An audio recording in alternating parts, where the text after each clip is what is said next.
Hi guys, good morning, good morning. It's Thursday. So, eto po tayo ngayon. Naisip ko mag-pancake kasi ang anak ko'y maghapon. So, meron tayo itlog, pancake mix, and then, ayan, itatry ko muna yung itlog. Baka kasi bulok na. Kasi parang magti 3 weeks na siya. Binahanga kami ng halos 2 weeks. Every 2 weeks, nadaan yung nagtitinda ng itlog. So, ayan, tingnan muna natin kung hindi siya bulok. Ayan, lagay ko muna kayo dito guys. At sana hindi, ulala. Di ba, ang pangit na ng daliri ko, kakalaba. Diyos ko, ganyan talaga. Wala na tayong magagawa. Ay, natamaan. Ay, pwede pa. Ayan. Wala pa naman siyang amoy, guys. So, pwede pa. Ayan. Chinecheck ko muna, guys. Nilalagay ko muna sa isang lalagyan. At mahirap na. At baka, kung kailang kompleto na ingredients, saka, naku po, Diyos ko, Lord. So, ayan. Tayo ay magmi-mix na ng pancake. Ayan. Maglagay na tayo ng isang plastic. Ugasan muna natin. Diyan muna. And then, lagay natin yung egg. Napakadali lang naman guys ngayon gumawa ng pancake. Pancake mix, isang itlog, tapos konting water. Dati, noong dalaga ako guys, kasi nakatira ako sa aking uncle, kami na mismo nagawa ng pancake. Flour. Hindi ko na matandaan yung iba. Actually, flour lang naman talaga yun eh. And then, konting butter and milk. Ayan. So, kuha tayo ng water, guys.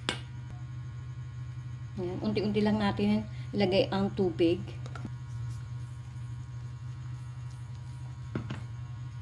So, ayan guys. Mabilis ang transition na tayo. Magluto na tayo at medyo 6:00 na.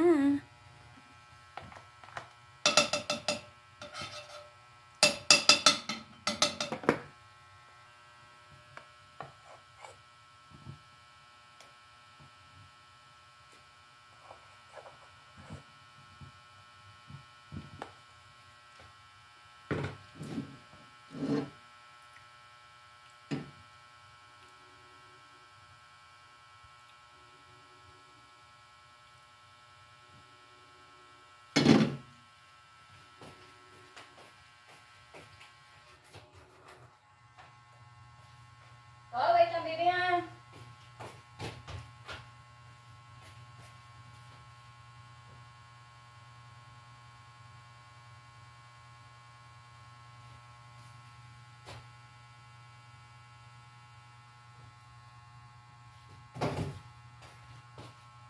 Ay, naiwan ko sila. Sorry naman, hindi perfect yung magka-vlog. Ang mahalaga makakain din naman guys. Oh my God. So, ayan guys, dala muna ang niluluto natin. Pero may ongoing pa tayo. Ongoing? So, ayan. At nagising na yung anak ko. Dapat pala bumili na ako noong 4 na yung uso ngayon, no? Nasasayang oras. So, anyways, so, ayan. Kakain na si anak. And then, nandiyan na yung kanyang syrup. And then, yung kanyang milk. And yeah. So, yun. O, diba? Messy. O, saan ka pa? Char! Ewan ko guys, ako gusto ko kinakain to, pinapapak. Sarap kaya. Anyways, yun lang muna. Bye for now.